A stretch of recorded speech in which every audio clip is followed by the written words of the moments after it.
Hello, मेरा नाम doctor Shivam Sinha है और मैं एक प्रैक्टिसिंग एनेस्थेसियोलॉजिस्ट हूँ। आज मैं एनेस्थीसिया को लेकर के लोगों के बीच में कुछ मिथ्स हैं उनको क्लियर करने आया हूँ। तो पहला मिथ और मोस्ट कॉमन जो मुझसे लोग पूछते हैं या पेशेंट जो आते हैं वो मुझसे पूछते हैं कि क्या जनरल एनेस्थीसिया अगर पेशेंट को दिया हुआ है, मतलब लंबे ड्यूरेशन की सर्जरी में अगर पेशेंट को एनेस्थीसिया दे रहे हैं तो उसे हम जनरल एनेस्थीसिया देते हैं, तो जनरल एनेस्थीसिया के दौरान क्या मरीज जाग सकता है? तो ऐसा मुमकिन नहीं है। ऐसा मुमकिन इसलिए नहीं है क्योंकि हम पेशेंट को एक नियंत्रित रूप में पेशेंट को मॉनिटर करते रहते हैं, चाहे वो उसकी हार्ट बीट्स हो, चाहे वो ब्रेन की एक्टिविटी हो या फिर रेस्पिरेशन को हम पूरी तरह से अपने कंट्रोल में लेकर के पेशेंट को एक सुरक्षित इन्वायरमेंट में रखते हैं। दूसरा मोस्ट कॉमन मिथ है लोगों के बीच में कि क्या सिर्फ एक इंजेक्शन देने से एनेस्थीसिया हो जाता है क्या? तो ऐसा नहीं है।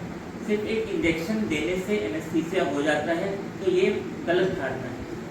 विभिन्न तरह से हम पेशेंट को एनेस्थीसिया देते हैं डिपेंडिंग अपॉन कि उसकी क्या सर्जरी होगी।